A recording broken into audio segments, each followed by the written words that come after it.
Chères sœurs et frères, téléspectatrices et téléspectateurs d'Espérance TV, bienvenue à notre émission La Méditation. L'émission qui vous conduit dans la méditation quotidienne de la parole de Dieu selon l'ordre que notre Seigneur a donné, l'Éternel notre Dieu a donné à Josué, dans le livre de Josué, chapitre 1er, verset 8, que ce livre de la loi ne s'éloigne point de ta bouche, médite-le jour et nuit pour agir fidèlement selon tout ce qui est écrit, car c'est alors que tu auras du succès dans tes entreprises, c'est alors que tu réussiras. Bienvenue donc à ce rendez-vous quotidien de méditation de la parole de Dieu. Et aujourd'hui, nous sommes encore dans le deuxième livre de Samuel, 2 Samuel, au chapitre 24, que nous allons méditer aujourd'hui. Et pour cela, nous allons demander au Seigneur de nous guider, de nous conduire par son Esprit Saint, pour que nous comprenions ce qu'il a à nous dire et que nous saisissions ce qu'il faut aujourd'hui. Prions le Seigneur. Éternel notre Dieu, merci pour cette grâce que tu nous donnes d'être au bon moment et au bon endroit, à savoir à tes pieds. Toi, notre Seigneur et notre Dieu, qui nous nourrit chaque jour par ta parole. Ta parole qui est une précieuse nourriture. Et nous sommes là pour nous en régaler à satiété, avec plaisir, selon ce que tu dis, de prendre plaisir à lire, à méditer, à écouter ta parole.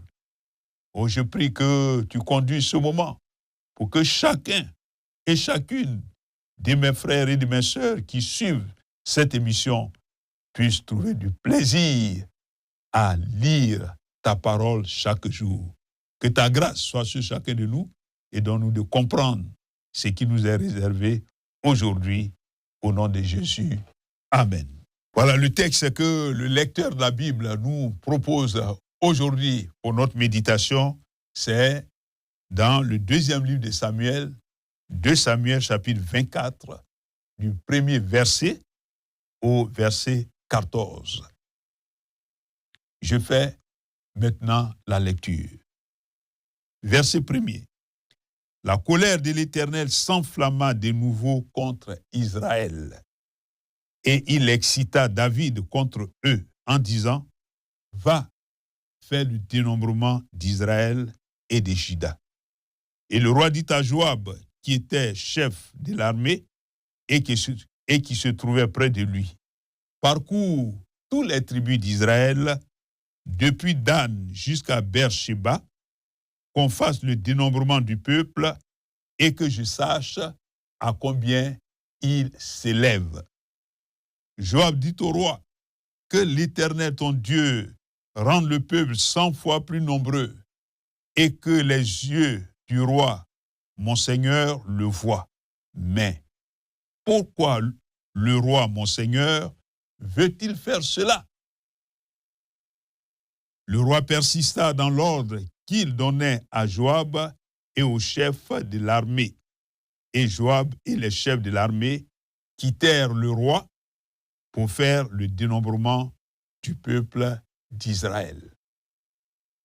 Ils passèrent le Jourdain et ils campèrent à Aroër, à droite de la ville, qui est au milieu de la vallée de Gad et près de Gézer.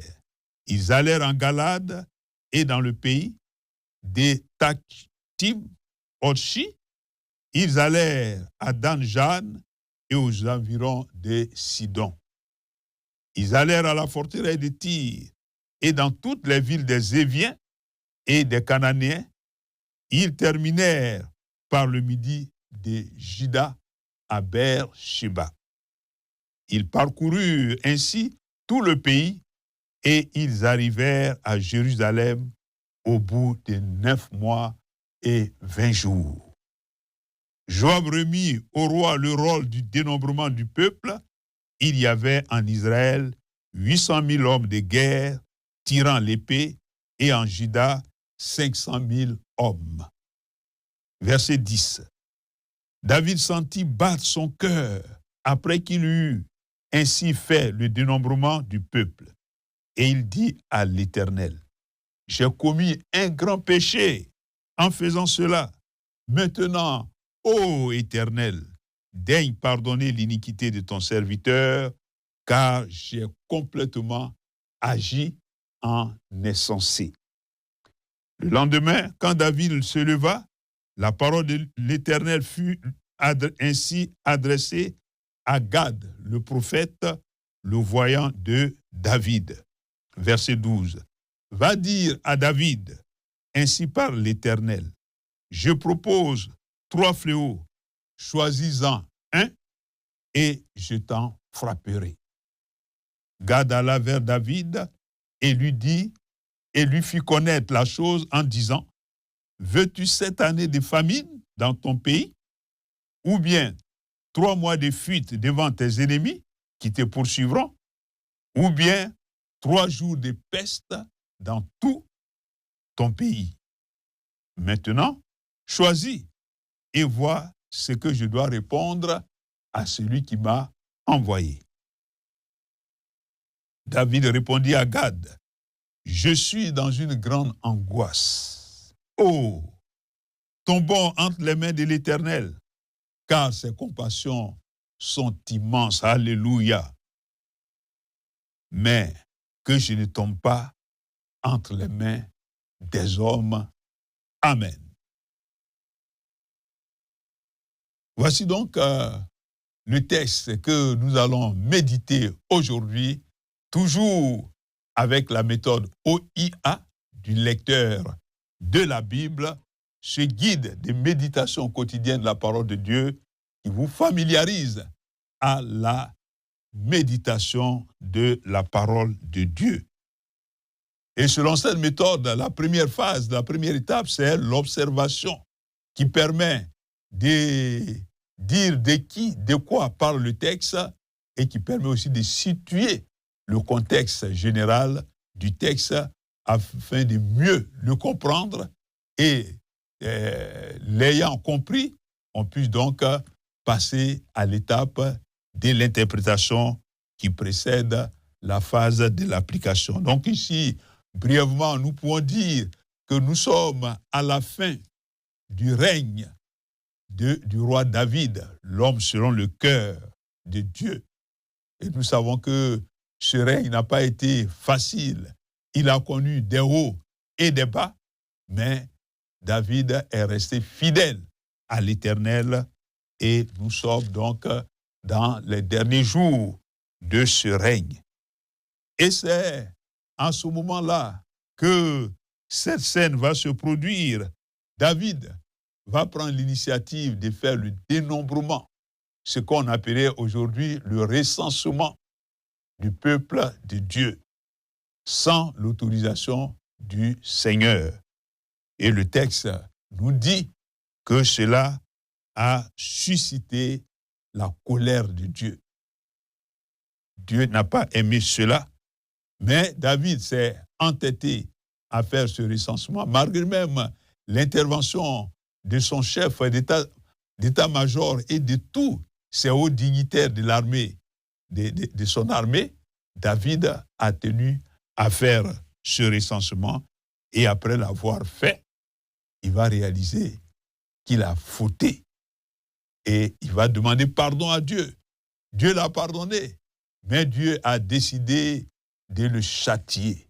Et Dieu lui a proposé 3 châtiments et lui a demandé de faire le choix, le châtiment qu'il préfère. Et David a choisi le 3e châtiment en voulant tomber sous le coup de Dieu, être frappé par Dieu et non par ses ennemis. Et c'est ainsi que, dans la suite, nous allons voir que Dieu va envoyer la peste. Parce que les 3 châtiments que Dieu avait proposés, c'était une famine de 7 ans, une guerre que devrait lui livrer ses ennemis et dans laquelle il allait prendre la fuite devant ses ennemis qui allaient le poursuivre pour l'atteindre, ou la peste. David a choisi la peste. Comment comprendre ce texte?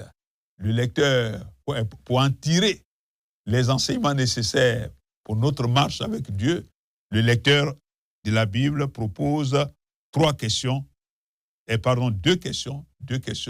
la question 3 et la question 7. La question 3 qui nous demande de relever s'il y a dans le texte de bons exemples à suivre ou de mauvais exemples à ne pas suivre à travers le comportement des principaux personnages du texte, et de dégager la vérité que Dieu nous révèle en lisant ce texte. Sur la première question, la question 3, nous voyons dans ce texte un bon exemple à suivre, c'est le bon exemple de Joab, le chef d'état-major de l'armée, au verset 3, où Joab a tenté de dissuader David de prendre la mesure de recenser le peuple de Dieu, parce que Dieu n'approuve pas cette mesure. Donc le roi Joab, le chef d'état-major de l'armée, a eu le courage de parler au roi et de dire au roi: la décision que vous avez prise n'est pas bonne. C'est un exemple de courage, parce que ce n'est pas facile de parler à son chef, le roi, pour lui dire, pour dénoncer la décision qu'il prend. Mais Job l'a fait en disant: pourquoi le roi, mon Seigneur, veut-il faire cela? Donc l'exemple de Job est un bon exemple à suivre lorsque nous voyons que même nos supérieurs sont en train de prendre de mauvaises décisions. Nous devons avoir le courage de les en dissuader pour qu'ils ne les prennent pas. Ce n'est pas facile, mais nous devons le faire. Et quand nous voyons comment Joab l'a fait avec respect, il a dit: pourquoi mon Seigneur, le roi? Ça veut dire qu'il se soumet à l'autorité du roi tout en le dissuadant. Donc il ne le défie pas, mais il se soumet tout en lui disant que cette décision n'est pas bonne. C'est un très bon exemple à suivre. L'autre bon exemple à suivre, c'est l'exemple de David, au verset 10 et verset 14. Verset 10, lorsque David a réalisé qu'il a eu tort de faire le recensement, quand il a réalisé cela, au verset 10, la Bible dit qu'il a reconnu son tort. Il a dit: j'ai commis un grand péché en faisant cela. Voici un roi qui reconnaît son tort, qui reconnaît son péché et qui le confesse et demande pardon à l'Éternel. C'est un très bon exemple à suivre. Il ne faut pas s'endurcir lorsque l'Esprit de Dieu nous révèle que nous avons péché. Nous devons confesser nos péchés, nous devons les reconnaître et nous en repentir. Nous devons d'autant plus le faire que la parole de Dieu nous y encourage dans 1 Jean chapitre 1er verset 9. Il est dit: si nous confessons nos péchés, notre Dieu est fidèle et juste pour nous les pardonner et pour nous purifier de toute iniquité, parce que le sang de Jésus nous purifie de tout péché. Nous devons donc, comme David, reconnaître nos torts, nos péchés. Au verset 14, David est encore un très bon exemple à suivre, qui montre que David est vraiment l'homme selon le cœur de Dieu. Au verset 14, il est dit que quand Dieu a dit que quoi qu'il l'ait pardonné, mais il va le châtier, et il a annoncé les 3 fléaux, David n'a pas refusé le châtiment divin, il a accepté le châtiment divin, et c'est un très bon exemple à suivre. Dans le livre d'Hébreux, chapitre 12, verset 7, la parole de Dieu nous dit que nous devons accepter le châtiment de Dieu. Lorsque nous péchons et que Dieu décide de nous frapper, la Bible dit que c'est en tant que Père que notre Dieu nous traite et nous devons accepter le châtiment divin. Et c'est ce que David a fait. Dieu lui ayant proposé le choix entre 3 châtiments, il choisit le dernier qui a cette particularité d'être frappé par Dieu lui-même directement. Parce que, et David le dit au verset 14, il dit « Oh, tombons entre les mains de l'Éternel, car ses compassions sont immenses. » David, sachant que Dieu est comme un père compatissant, il a préféré tomber entre les mains de l'Éternel. C'est un bon exemple à suivre. Voici donc la question 3.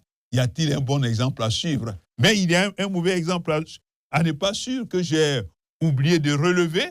C'est au verset 2 et 4 où David se montre comme un mauvais exemple à ne pas suivre. Au verset 2, David a accepté de faire le recensement par orgueil pour montrer, quand nous lisons les textes précédents, on voit qu'on parle des vaillants hommes de David, et David, donc, pour montrer toute sa gloire, a voulu procéder à ce recensement, ce que Dieu réprouvait. Là, David n'a pas suivi la voie de Dieu. C'est un mauvais exemple à ne pas suivre. Au verset 4, lorsque le chef d'état-major l'a dissuadé d'agir ainsi, il a persisté. Il n'a pas obtempéré, il n'a pas obéi, pas obéir à son chef d'état-major, mais obéir à Dieu, puisque c'est Dieu qui interdit qu'il fasse ce recensement-là. Et c'est un mauvais exemple de David à ne pas suivre. Nous devons toujours obéir à Dieu. Dieu peut passer par un plus petit, mais nous devons reconnaître la voix de Dieu et y obéir. Et c'est ce que David n'a pas fait, qui est un mauvais exemple à ne pas suivre. La question, c'est l'interprétation, c'est quelle vérité Dieu nous révèle à travers ce texte. 2 vérités que j'ai retenues. La première, c'est que Dieu peut nous laisser mordre à l'appât de la tentation. Dieu peut nous laisser mordre à cet appât, mais la Bible nous dit dans Jacques, chapitre 1er, verset 12 au verset 15, que ce n'est pas Dieu qui nous tente, mais en réalité, c'est notre convoitise qui nous pousse à céder à la tentation. Dans le cas de David, c'était l'orgueil, mais dans d'autres cas, c'est la convoitise. La convoitise, c'est pour cela que la parole de Dieu nous dit, dans Matthieu 6, verset 13, nous devons prier dans ce qu'on appelle notre Père, nous devons prier en disant « Ne nous induis pas en tentation. » Ne nous induis pas, mais surtout, ce que Jésus a dit au chapitre 26, verset 41 du livre de l'Évangile selon Matthieu, il est dit l'esprit est bien disposé, mais la chair est faible. Et c'est pour cela nous devons veiller pour ne pas tomber en tentation. Et dernier élément, dernière vérité, c'est le pardon que Dieu nous accorde ne nous épargne pas de son châtiment. Dieu peut nous pardonner nos péchés, mais cela ne nous empêche pas d'être châtiés. Et c'est ce qui est arrivé à David dans un passé récent, quand il a commis les crimes de viol et d'assassinat contre la femme de Uri et a fait assassiner Uri. La Bible dit que Dieu a pardonné à David ses péchés, mais Dieu a permis que David soit châtié. Le châtiment, le pardon de Dieu ne nous épargne pas le châtiment divin. C'est pour cela que nous devons être vigilants pour toujours obéir à Dieu. Et ce qui retient, nous passons maintenant à la dernière étape, la question d'application. La question d'application, le verset qui me marque le plus en lisant ce texte, c'est le verset 14 où David accepte le châtiment divin. Il n'a pas rejeté, il a accepté d'être châtié et nous devons accepter d'être châtiés. C'est notre façon de réparer le tort que nous avons commis, le péché que nous avons commis, et cela me marque et m'amène certes à veiller pour ne pas tomber dans le péché, mais si j'y tombe et que Dieu veut me châtier, je ne dois pas dire parce que Dieu veut me châtier, je quitte le chemin, je ne marche plus avec Dieu. Non, non, je dois continuer de marcher avec Dieu en acceptant le châtiment. Donc voici ce que nous pouvons retenir du texte d'aujourd'hui. Et je voudrais que nous puissions lire le texte, la note explicative. Le lecteur de la Bible nous encourage à lire, après avoir répondu aux questions, à lire la note explicative. Et la note explicative de ce texte est très intéressante et je voudrais donc la lire. Nous sommes aujourd'hui le mardi 28 juillet et la note explicative dit ceci. Recensement coupable et punition. Selon 1 Chronique 21, verset 1, c'est Satan qui a poussé David à agir de façon absurde et Dieu a laissé faire. Comme nous le disions tout à l'heure, que Dieu peut nous laisser mordre à l'appât de la tentation. Or, déraisonnable, le roi ordonne à Joab d'effectuer un recensement du peuple, ce qui est une faute grave selon Exode 30, verset 12, que vous pouvez lire. Exode chapitre 30, verset 12. Un homme n'a pas le droit de dénombrer, non, un homme n'a le droit de dénombrer que ce qui lui appartient. Or, Israël appartient à Dieu. Dans l'intérêt de David et d'Israël, Joab demande avec tact à David de reconsidérer son désir insensé de compter la nation. Il fait même allusion au motif du décompte, à savoir l'orgueil de David, versets 3 à 4, une façon de s'attirer les mérites, la gloire. Mais David est aveuglé. Il insiste.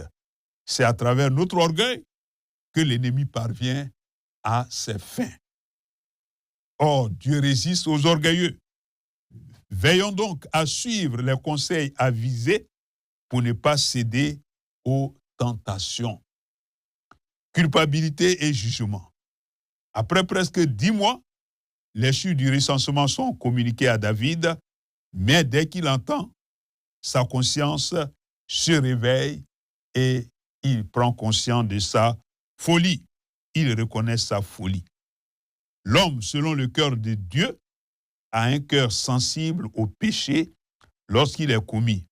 Il se repent immédiatement et implore le pardon de son Seigneur.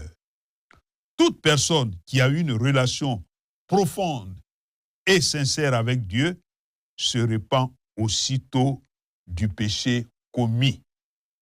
David sait aussi que le pardon de Dieu n'exclut pas les conséquences et il est prêt à les subir en acceptant le châtiment.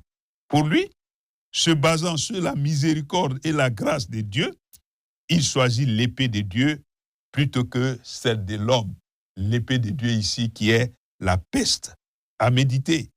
Jacques, chapitre 4, verset 7 et 1 Jean 1,9 qui dit « Si nous confessons nos péchés, Dieu est fidèle et juste pour nous les pardonner et pour nous purifier de toute iniquité. » Nous allons prier le Seigneur.